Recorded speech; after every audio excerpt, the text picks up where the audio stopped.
Hi friends, welcome back to Pages and Grace. My name is Jess, and today I'm going to talk about all the books that I read in the month of July.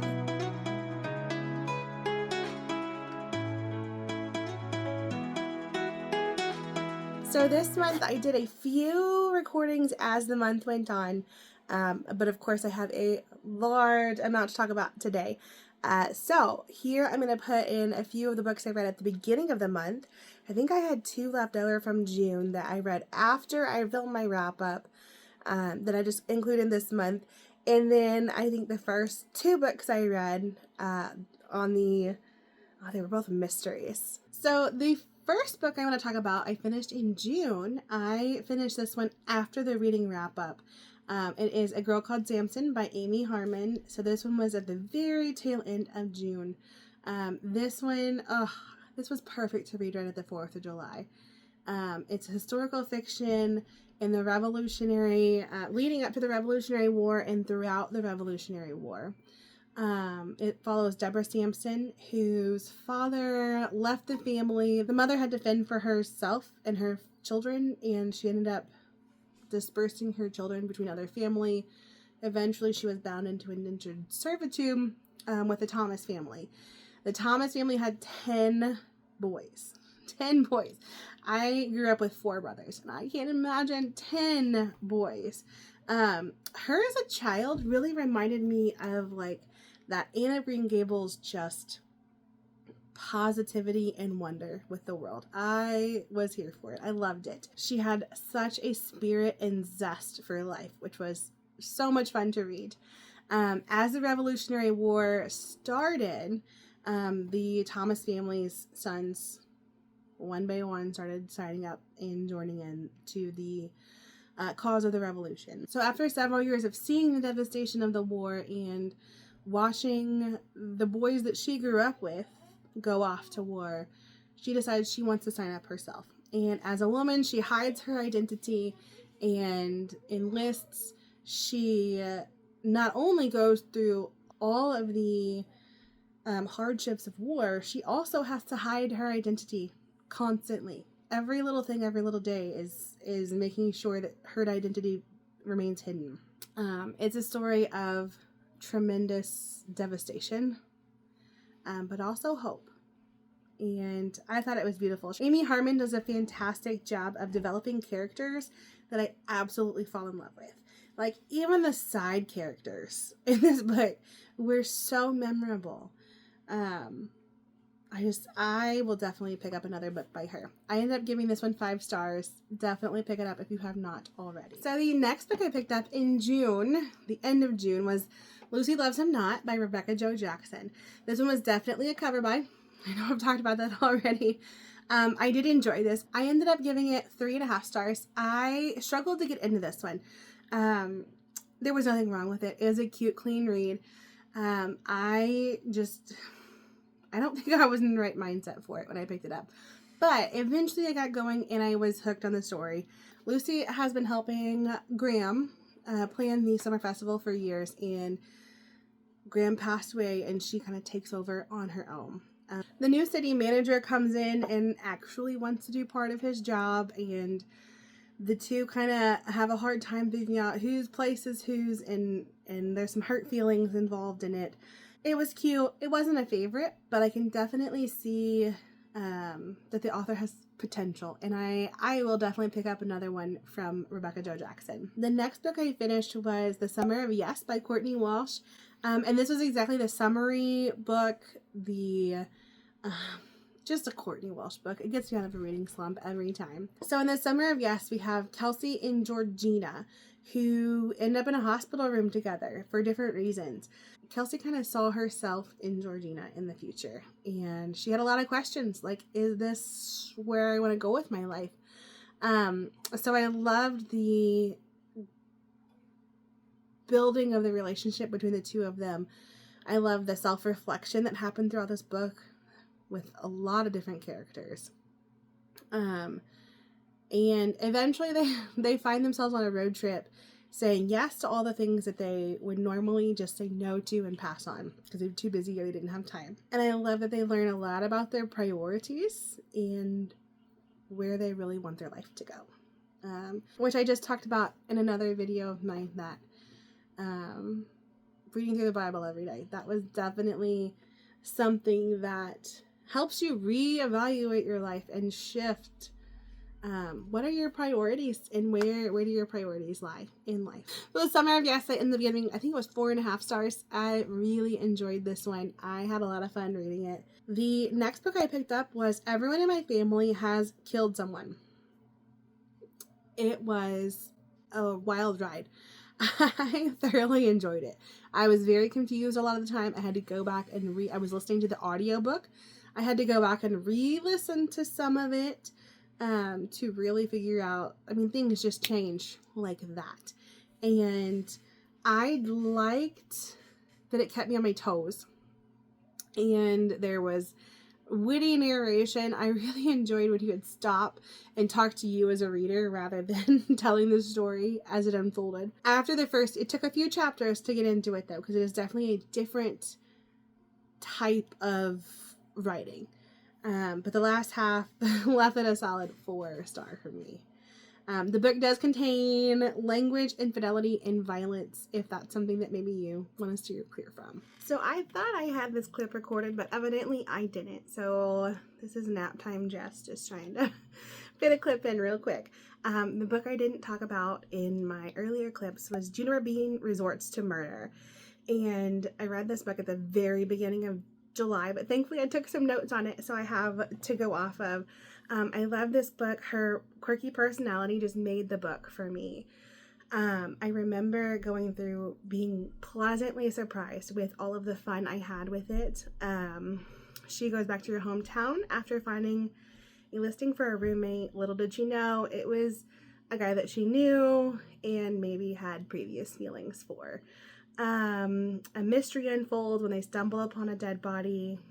And I loved how she was always doing something crazy for her research. That was just, and I know authors do this all the time, but it just to bring it to light was so much fun to see. I also really appreciated the way that Juniper, how foster care was represented in this book. The book definitely had me in tears at one point, and I did not expect that when I started this book. And it wasn't something that most people might cry about, but when she talked about her foster home and the impact that it had on her life, it hit me. It hit me hard. We're foster parents here at our house, and we've had 5 kids over the last, 5 years here. So that always has a special place in my heart when a book includes it and does it very well. And I felt like it was done well. The food drawer. The food drawer for Juniper was one of the sweetest things that I've ever seen in a book. It had my heart. But I ended up giving this book 5 stars. It was a great read, and I am excited to pick up the second book in the series this fall. I also wanted to say a quick thank you to Anne from In Search of Wonder. If you're not following her, please go check out her channel. I'm sure you are if you're following me.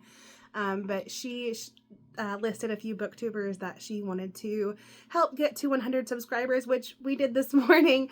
I am so thankful, and your kind words really, really meant a lot to me this morning. Thank you so much. So the next books I talked about, I'm going to talk about all together as a series. And they were the DC Eagle series by Leah Bruner. I actually picked these books up because I got the 3rd book on NetGalley, and I saw that the other 2 were available to me through Everand. So I picked them up. With romance books and a new author to me, I always take the time to go look at reviews, look at what the author says, look at the low star reviews. What are they talking about? That might be something that I don't want to read in a romance book. And the author even puts in there, it is clean. I was like, okay, I accepted the NetGalley book. And then I get into the first book, and while it's clean, it definitely pushes the line. And everybody's definition of what a clean romance is going to be different. And I definitely understand that and appreciate that. While that being said, I think the first one was definitely the cringiest. There were just some moments that I was like, this is trying to be a clean book, but pushing it to the very, very limit of what a clean book is going to entail, what somebody who wants to read a clean book is going to want to consume. And I almost stopped there and just said, NetGalley, I'm not going to review this book. But the next book did get better. The first book was definitely the cringiest for me. They kept getting better. The stories were fun. There were some good representation in some of them with, I think there was an autism representation, there was anxiety, different perspectives, which was a lot of fun to read about. Will I be continuing the series? No, probably not. I'm back. Just had to chase a 4-year-old and a dog around the yard. Hi. I was talking about DC Eagle. What I was trying to say earlier was there's a place for these books, and I'm glad these books exist. And my reasoning is because the alternative to just clean and just spice is that there's all of this spice everywhere. So do I think it is a book that I'm going to pick up personally over and over? No, it's not. But I'm thankful that there are writers out there that are kind of playing the middle, where it is not as explicit as some of that stuff that's out there, the romance books that are out there. Not quite on one side or the other. They kind of toe that line.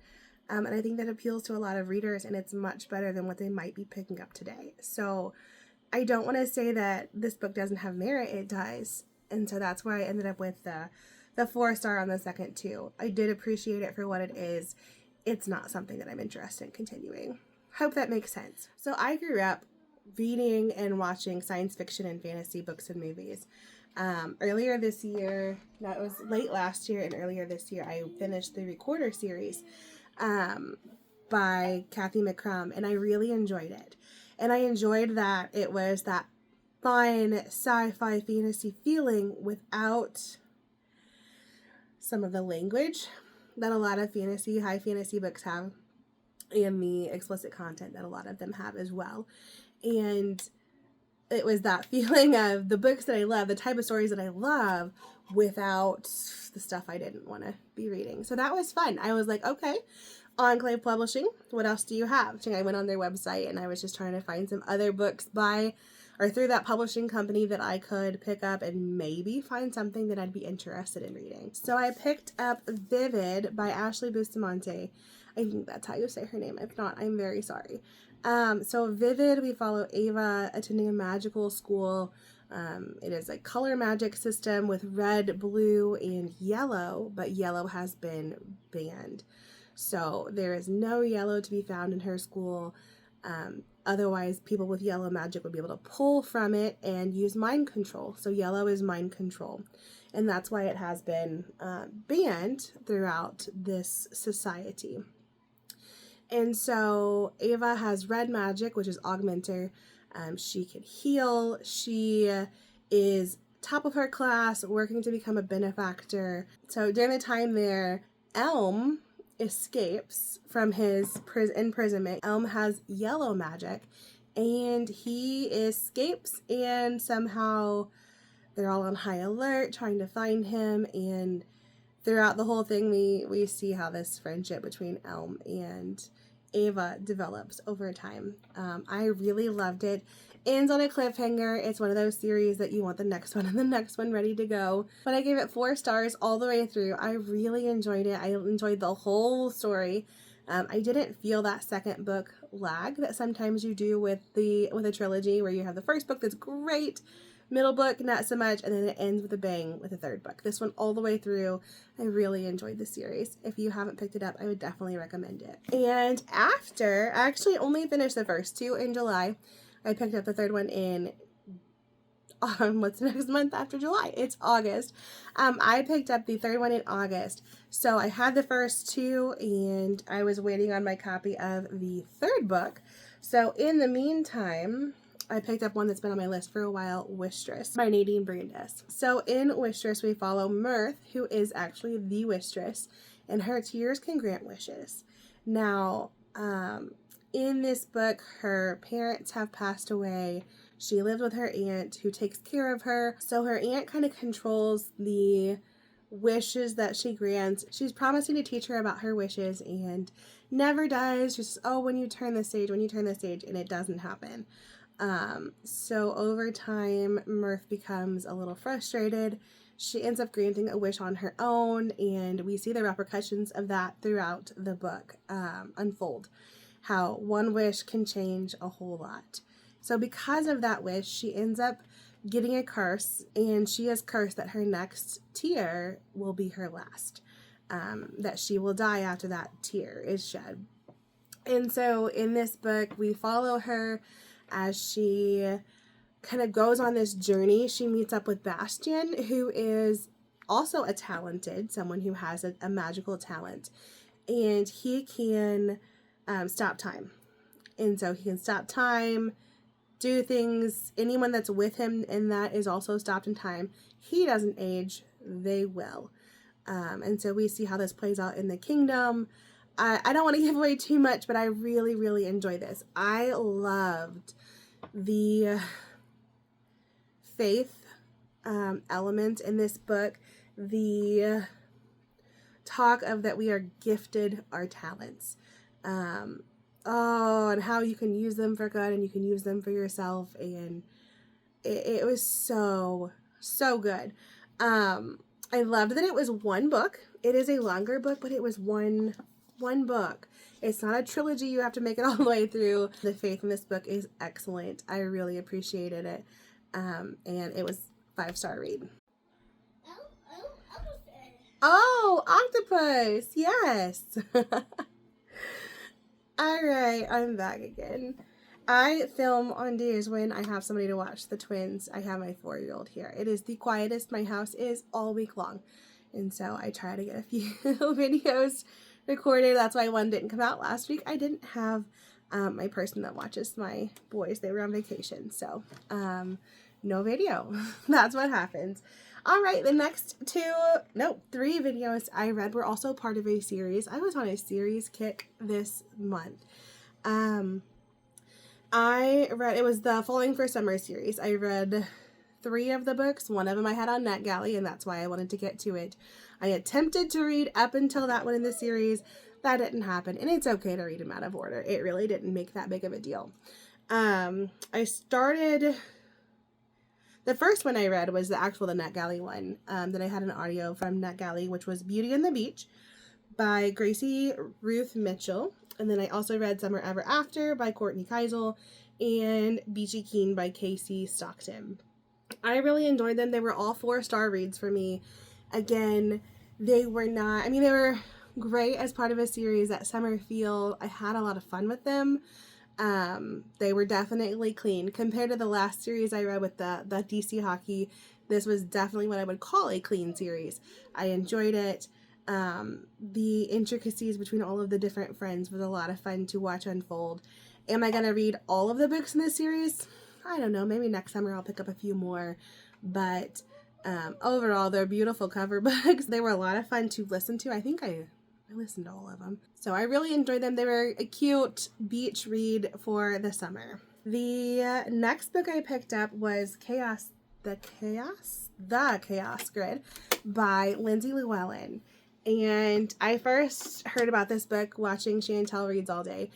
She had talked about it a few months ago, and that was when I was first like, sci-fi books I might be able to read. Because I've attempted to get into a couple sci-fi series, adult sci-fi series, and they are, again, it's cursing all the time and crude content and just things that I wish weren't in there. That's, I mean, to each author's own. That's their choice. But when I heard Chantel talking about this sci-fi book, I thought, you know what? She says it's clean. I trust her. I'm going to try it. And I really enjoyed this. This was my favorite book of the month, The Chaos Grid. So with The Chaos Grid, we follow Juniper, who is living with her aunt and uncle. Her parents have passed away. And the cities are fighting off this nano drug that has been in use, destroying lives. And I don't know, there's so many details. That's one of the things I love about science fiction, is that I feel it's hard to summarize concisely because there's so many different intricate details that go into a science fiction story. But we start the story where she's running away from her aunt and uncle. She is trying to join the shippers who are shipping things back and forth from the different domes. We are in futuristic Texas where humans have tried to control nature and it backfired. And so they are contained to these domes. For the most part, they're contained to the domes around the cities where they live.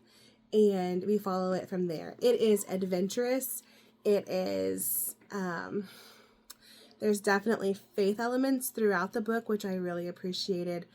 The friendships that develop, the intrigue, I don't know, I loved it.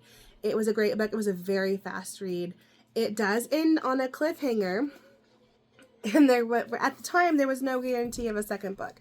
But since then, she has announced that there is a second book in this series coming out, which is very, very needed because it just kind of leaves you hanging. And so definitely a book that I will be keeping on my shelves. 5-star, really enjoyed this book. The next book that I picked up was The Dating Charade by Melissa Ferguson. In this book, when I picked it up, again, when I bought it, I might have known that there was fostering situation in this book, but when I picked it up again, I was like, no, it's just the next Melissa Ferguson book I'm going to read. Picked it up, I'll try it. And then I remembered there's fostering in this story, which I definitely appreciated. I love to read a good story that includes foster care when it's done well. Sometimes fostering and adoption just get thrown into a story that, it's not really realistic. And, but this one, I enjoyed it. So Cassie and what was his name? Jet. Cassie is almost giving up on love. Jet actually remembers Cassie from high school. They meet again through online dating and the story unfolds from there. They go on one date. It's fantastic. Wonderful. Later that night, both of them end up with surprises of a situation to take care of children, each of them with multiple children. And the story kind of unfolds from there. And they kind of hide the children from each other throughout the story. I didn't really like that as much. But I loved that the author really delved into, especially either situation is tough, but especially in Cassie's situation. So in this story, I loved that they touch on fostering. Actually, they don't touch on it. They go kind of deep into it, which a lot of books don't. I enjoyed that, especially in Cassie's situation, they talk about the hardships, not just the difficulty of that relationship as a foster parent to a foster child. It is a beautiful, wonderful relationship. I'm not trying to say that it's not. But the author didn't shy away from the fact that, especially with young adults, you're not their parents. Your job is not to take the place of their parents. And that is such a hard limbo to live in. And it's definitely possible. And there are some wonderful people who do. We have fostered, my first foster child was actually one of my students. I was a middle school teacher. And we already had that dynamic, that relationship together, which made it easier. We have also fostered other children around that age, which... it's such a different dynamic of I'm responsible for you, but I also am not here to take the place of your parents. I am not here to alleviate that pain. I'm here to walk through the pain with you. I am here to help guide you, but also to respect that there is this relationship that has been built over years and years that is not just going to go away. It's their parent. It's not, and so I love that the author went through that and didn't just gloss over it and everything was perfect. I had lots of thoughts and feelings as I was reading through this book, and most of them were very positive. Most of them, even through the hard parts, she did a good job with explaining how it is and why it is. Why would a foster child reject all of this love? I mean, I can't imagine at 12, 13 years old being ripped from everything I knew. How does that change you as a person? How does that affect your identity and how you feel about yourself? And just trying to meander through that while being a middle schooler. I like how the book touched on that a little bit and didn't just, it is still a cute romance, but it went a little bit deeper, which I appreciated. I do think that some parts of it were very convenient. Obviously, it's a rom-com. It's supposed to be a sweet romance. It's going to do that. But with a topic as deep as foster care, to make things so convenient was a little, I mean, that's why I took it down a star. So it ended up being a 4-star read from me. I really love this book. It will definitely stay on my shelves. And I think this is my 3rd Melissa Ferguson book, and I've really been enjoying them. So the next book I picked up was a digital book, and it is Friendshipped. I have seen this series go around Instagram quite a bit, and I wanted to know what it was about. So the first book is Friendshipped. It's the Getting Shipped series.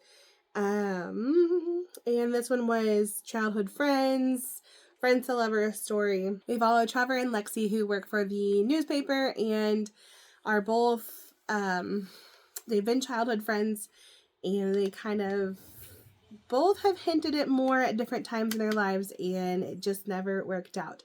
So they both resolved to just be friends, and the story goes on from there. I enjoyed the book. It was about a 3.5-star book, rounded up to 4 on Goodreads. There were things I liked about it and some things that, yeah, it was okay. It was a clean read. I don't know if I'll continue on with the series. We'll see. I hear that it gets better from there. So if you have read the series, please let me know in the comments. Let me know if I should continue on or not. I think by this point in the month, I had also read a lot of rom-coms, if you notice in my wrap-up. And I think it was a little bit too much for me at this point. So next month, this is actually August 13th when I'm recording this. So I have already backed off. I haven't read any rom-coms this month. And I think that will help the next time I pick up a book to see if I really like the book, or is it just me getting tired of reading the same type of story over and over. So the next book I picked up was the newest from Nancy Naigle. I think it's Naigle. Naigle. I'm not sure. I will figure that out for the next video. So I have enjoyed all of her Christmas books that I have read. They all have some sort of little faith element in them. They are clean, sweet, Hallmark movie style books, which I really loved.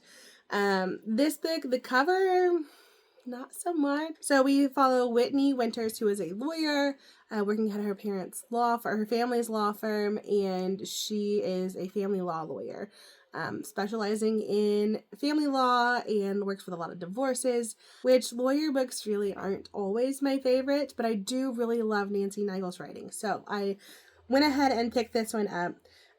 She meets Matthew, who is an artist. Whitney is very straightforward, to the point. She's a lawyer, detail-oriented, and she meets Matthew, who is an artist. He has art in a gallery. He also, unbeknownst to most of the fans of his art, is that he does murals, and he usually does them without charging. It's kind of his community service. He's doing the murals. He's helping young artists get some of their work out there, or to have some experience getting paid for their art. I appreciated the family dynamics in this. I don't know. It was a whole family of lawyers, so that part was less appealing. It was definitely a bunch of people who were very well off. So there were a lot of conveniences with the money aspects of the story. Not something I could relate to at all. So Nancy writes books that are very clean, sweet romances. They have depth to them. I loved some of her Christmas books. Are my favorite Christmas books. I think Christmas Joy. Yes, Christmas Joy was probably the first book I read of hers, and I loved it. Way better than the Hallmark movie that was adapted from it. So it was a cute, clean read.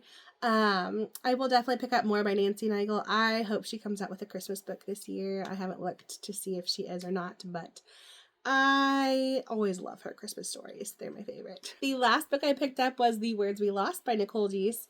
I picked this one up. I finished it, I think, on July 31st. So it was the last book I finished for the month. In this book, we follow Ingrid and Joel, who are kind of sent on a mission to find this lost manuscript of their cousin, and it's Joel's cousin and Ingrid's best friend, who passed away. She was the best-selling author who got Ingrid to publishing fame, and excuse me, Ingrid's job kind of hangs on the line of whether or not she can find this manuscript that was the last book in this best-selling series that didn't get released before Cecilia passed away. I really loved how the story kind of unfolded. It wasn't just clear-cut where it was going to go from the beginning, which I loved. You took twists and turns along with the characters. I love the faith elements that kind of started to blossom throughout the book. I wish it would have gone a little bit further, but I did appreciate what was there.